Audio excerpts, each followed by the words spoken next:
Good morning students. जैसा कि अपना चैप्टर नंबर 10 चल रहा है क्लास 10 का, सॉरी चैप्टर नंबर 4 चल रहा है क्लास 10 का। तो कल हमने कुछ इसके बारे में पढ़ा था, इम्यूनिटी के बारे में और टाइप्स ऑफ इम्यूनिटी, मतलब एंटीजन और एंटीबॉडी और उन सब के बारे में थोड़ा पढ़ा था। आज हम उससे आगे चलते हैं। इससे पहले मैंने आपको इम्यून सिस्टम की definition, types of immune system और वो सब बताए हैं, ठीक है। एंटीजन, एंटीबॉडी सब कुछ बता दिए। चलिए आज स्टार्ट करते हैं स्ट्रक्चर ऑफ एंटीबॉडी और इम्यूनोग्लोबिन। देखो जो एंटीबॉडी होती है उसको इम्यूनोग्लोबिन भी बोलते हैं, इम्यूनोग्लोबिन बोलते हैं। देखिए अब हम स्टार्ट करते हैं। इसके बारे में जानना, अच्छे से जानना जरूरी है। एग्जाम में क्वेश्चन आता है कि describe the structure of antibody और इम्यूनोग्लोबिन, ठीक है। तो चलिए स्टार्ट करते हैं। देखिए पहले इसकी शेप के बारे में जान लेते हैं। The shape of the antibody is like a Y, alphabet of English, ठीक है।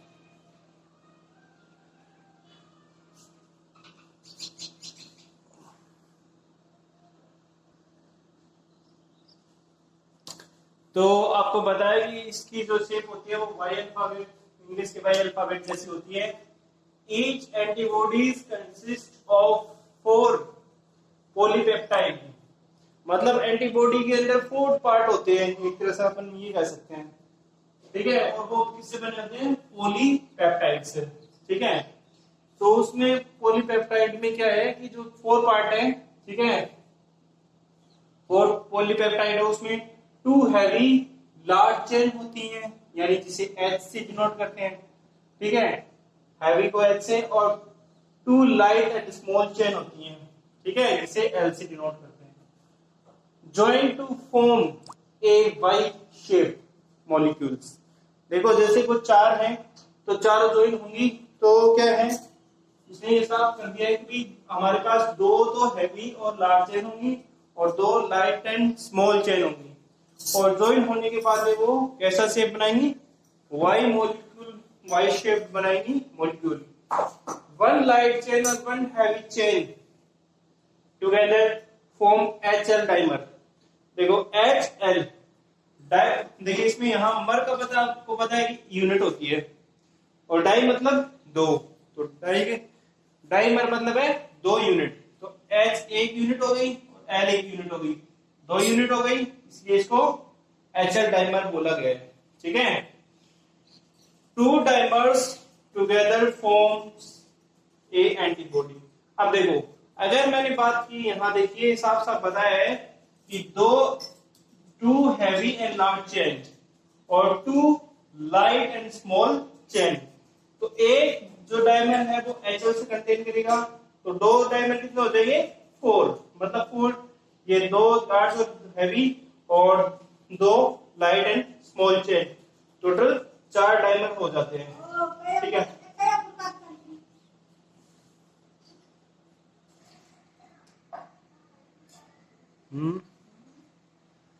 शैडो आ गई थी, तो चलिए आगे देखते हैं, आगे बताते हैं इसके बारे में। तो हम पढ़ रहे हैं कि 2 डाइमर टुगेदर फॉर्म है antibody. It can be said that a molecules of immunoglobulin is made up of 2 homogeneous hemispheres. मतलब क्या कह रहे हैं कि देखिए अगर हम कह सकते हैं 2 डाइमर कंटेन करता है तो वो एक एंटीबॉडी बनाता है, ठीक है। और इस मॉलिक्यूल को हम क्या कहते हैं? इम्यूनोग्लोबिन या एंटीबॉडी कह सकते हैं, है ना, इम्यूनोग्लोबिन या एंटीबॉडी, जो क्या है 2 होमोजेनियस हेमिस्फीयर से बना हुआ है। चलिए आगे देखते हैं। All together here 2 hemispheres combined with disulphide bond. तो क्या है कि जो 2 हेमिस्फीयर है, ठीक है, या 2 डाइमर हैं, वो क्या करेंगे? एक डाइसल्फाइड बॉन्ड से बंधे होते हैं, ठीक है। Each half 1 H and 1 L is made up of peptide chain। मतलब पहले ही बता दिया है कि इसमें पॉलीपेप्टाइड्स होते हैं, है ना, जो क्या है बने होते हैं, तो वो मिल करके एक डायमर यूनिट बनाते हैं। ठीक है, एक डायमर यूनिट बनाते हैं कौन, एक हैवी और एक लाइट चेन मिल करके। ठीक है, आगे देखते हैं। Disulphide bond mutually combined HL chains and in each half, मतलब क्या होगा कि ये जो डाइसल्फाइड बॉन्ड है इसके बीच में भी क्या होगा, वो HL यूनिट्स कंटेन करेगा। Each heavy chain contains 440 amino acids and each light chain contains 220 amino acids। मतलब क्या कह रहे हैं कि हर हैवी चेन है उसमें 440 एमिनो एसिड्स होंगे और लाइट चेन में 220 एमिनो एसिड्स होंगे। Carbohydrate chain forms an heavy polypeptide chain. मतलब जो कार्बोहाइड्रेट होता है वो किससे बना होता है, कार्बोहाइड्रेट से। जो कार्बोहाइड्रेट है वो हैवी पॉलीपेप्टाइड चेन बनाता है। Each heavy and light chain is divided into two parts। मतलब क्या कह रहा है कि जो भी लाइट और हैवी चेन है वो दो पार्ट्स में डिवाइड की गई है। एक बार मैं आपको फिर से रिकॉल कर देता हूं उसके शेप के बारे में। तो चलिए एक बार फिर से देख लेते हैं। The shape of antibody is like a Y alphabet in English। Antibody contains 4 polypeptide। जो एंटीबॉडी होगा वो 4 पेप्टाइड पे कंटेन करेगा। 2 हैवी लार्ज चेन होंगी और 2 लाइट एंड स्मॉल चेन होंगी और ज्वाइन करेंगी और वाई शेप मॉलिक्यूल बना देगी। एक वन लाइट और one heavy chain together form HL dimer. मतलब दोनों मिलकर के एक एचएल डाइमर बनाएगी और 2 डाइमर यूनिट मिल करके एक एंटीबॉडी बनाती हैं। अब हम कह सकते हैं कि ये मॉलिक्यूल है वो इम्यूनोग्लोबिन कहा जाएगा और ये 2 होमोजीनियस हेमिस्फीयर कंटेन करता है। अब ये 2 होमोजीनियस जो हेमिस्फीयर हैं वो क्या करेंगे, वो डाइसल्फाइड बॉन्ड से बंधे होते हैं। एक हाफ मतलब जो each half of the one HL और H and L is made up of polypeptide chain. मतलब वो पहले ही बता दिया गया कि ये दोनों पॉलीपेप्टाइड से बना होता है। Disulphide bond mutually combined HL chain है ना, ये दोनों HL चेन से बने होते हैं। ईच हाफ मतलब ईच हाफ में ऐसा होता है। Each heavy chain contain 440 amino acids और लाइट चेन कंटेन करती है 220 एमिनो एसिड्स। और जो हैवी चेन है वो कार्बोहाइड्रेट से बनी होती है, पॉलीपेप्टाइड चेन कह सकते हैं उसको। और जो भी जितनी भी ये हैवी और लाइट चेन है वो 2 पार्ट में डिवाइड होती है। तो ये हमारा अभी तक का कॉन्सेप्ट है। हम अब आगे देखते हैं कि आगे का कॉन्सेप्ट क्या है।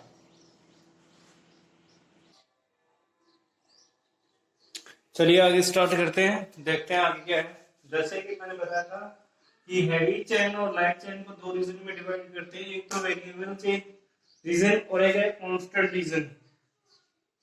तो देखिए वेरिएबल रीजन में क्या लिखा है, this part is the binding site of the antigen and present as NH2 यानी amine of the chain. It is also called FAB chain। FAB छोटा FAB है, ठीक है, FAB रीजन, ठीक है, FAB रीजन कहते हैं इसे। तो देख पा रहे हैं आप, जैसा कि ये हमारे पास यहां से ऊपर का साइड है वो एंटीजन बाइंडिंग साइड है दोनों साइड में। तो यहाँ NH2 और यहाँ भी NH2 होता है, उसमें भी NH2 होता है, ठीक है। तो ये हमारे पास बाइंडिंग साइट ऑफ एंटीजन है। यहाँ एंटीजन आगे अटैच होता है इसके साथ, तो इसको हम FAB रीजन कहते हैं, ठीक है। और एमीन यहाँ प्रेजेंट होता है और इसको ये फ्लेक्सिबल रीजन भी होता है। हाँ, वेरिएबल रीजन क्या मतलब होता है, जो रोटेट कर सके, मतलब खुल सके और जुड़ सके, ऐसे हिल सकता हो। तो देखो मैंने यहां से यहां तक का रीजन, ये देखो यहाँ ये डॉटेड लगा रखे, इसके ऊपर का रीजन है वो वेरिएबल रीजन होता है, इधर ये लगा रखे, इससे ऊपर का रीजन है वो वेरिएबल रीजन होता है। फिर इसने बोला है नेक्स्ट है सेकंड वाला constant region, this is carboxyl terminal semi region of each polypeptide chain. देखो ये रहा कार्बोक्सिलिक जो टर्मिनल, तो हमारे पास इस पॉलीपेप्टाइड में ये कार्बोक्सिलिक चेन मतलब पॉलीपेप्टाइड चेन है। यहाँ ये देखो ये CH1 CH2 CH3 ऐसे मतलब कार्बोक्सिल टर्मिनल है, ठीक है। एक पॉलीपेप्टाइड चेन आल्सो कॉल्ड सी साइट मतलब कांस्टेंट साइट कह सकते हैं, ठीक है। वो फ्लेक्सिबल थी या मतलब कह सकते हैं वेरिएबल रीजन था, इसलिए उसको FAB कहा। ये कांस्टेंट पार्ट है इसलिए इसको सी साइट कहा। This is found at the CH at part of the chain, मतलब ये रहा CH2 COH है ना, and is called FC segment, मतलब ये एक रीजन है इसे FC सेगमेंट कहा जाएगा COH की वजह से, कार्बोक्सिल टर्मिनल की वजह से। The originating place of the both hands of the elastics are called hinge.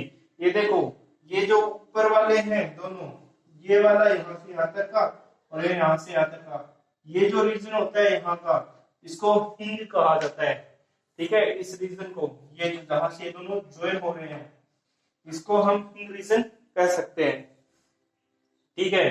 तो हमारे पास देखिए जैसे पीछे इसने बताया था एक हैवी पॉलीपेप्टाइड होता है, लार्ज हैवी एंड लार्ज। देखिए हैवी ये रहा और लार्ज ये है, और एक होता है लाइट एंड स्मॉल, तो ये रहा लाइट एंड स्मॉल।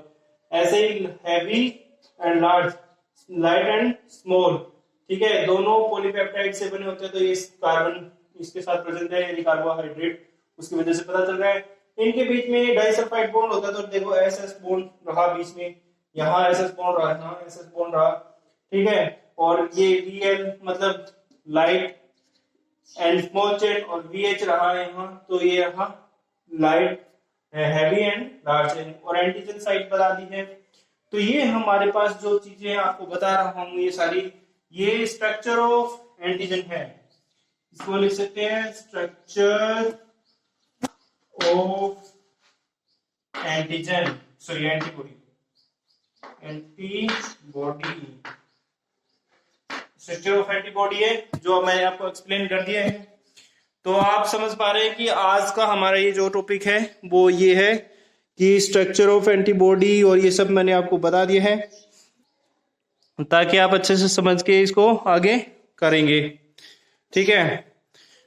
तो मैंने आज आपको उसके बाद एंटीबॉडी की स्ट्रक्चर के बारे में और उसकी जो भी कैरेक्टरिस्टिक्स हैं उसके बारे में बताया है। तो चलिए आगे आता है अपने पास एक नया टॉपिक है टाइप्स ऑफ एंटीबॉडीज, है ना, और इम्यूनोग्लोबिन। तो हम पढ़ते हैं टाइप्स ऑफ एंटीबॉडी और इम्यूनोग्लोबिन, फटाफट इस चैप्टर इस टॉपिक को फिनिश करते हैं और आज का अपना ये लास्ट टॉपिक रहेगा। चलिए, on the basis of heavy chain antibodies are 5 types, मतलब हैवी चेन कितनी प्रेजेंट है उसके बेसिस पे इसको क्लासिफाई किया गया है, और ये 5 तरह की होती है, ठीक है। जैसा कि इसने बता भी दिया है कि IG is a dimeric and IgM is a pentameric structure, while other और आर मोनोमेरिक।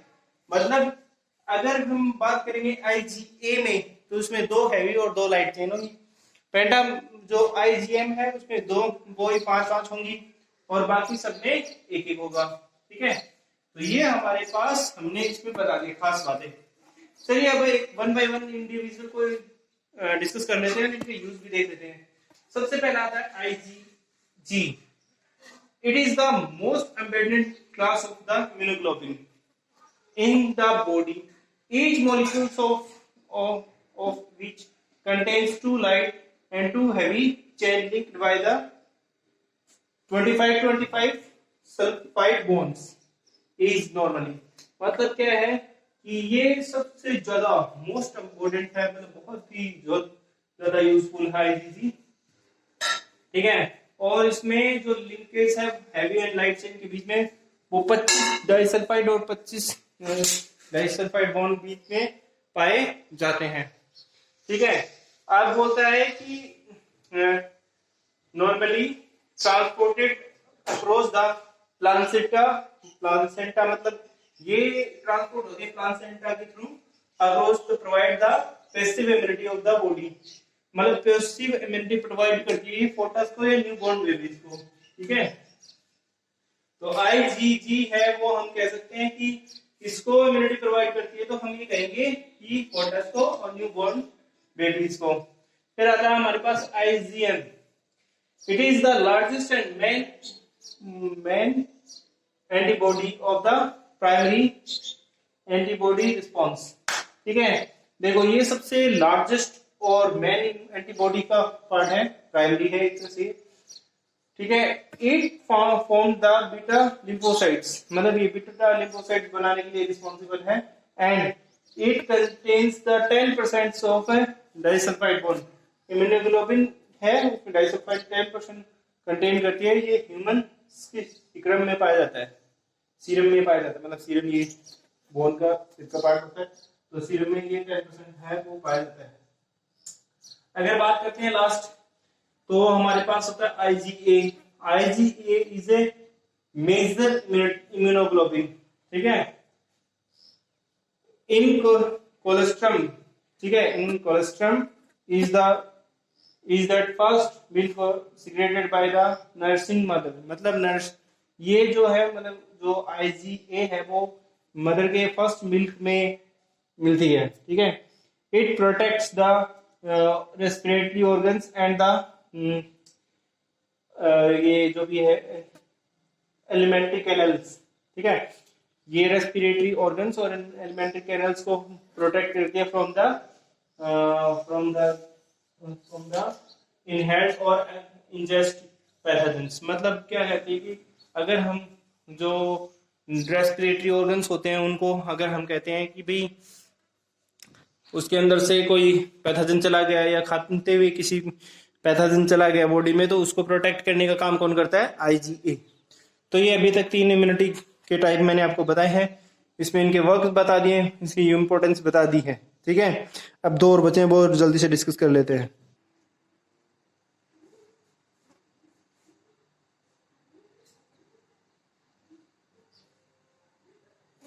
चलिए स्टार्ट करते हैं आगे, ठीक है।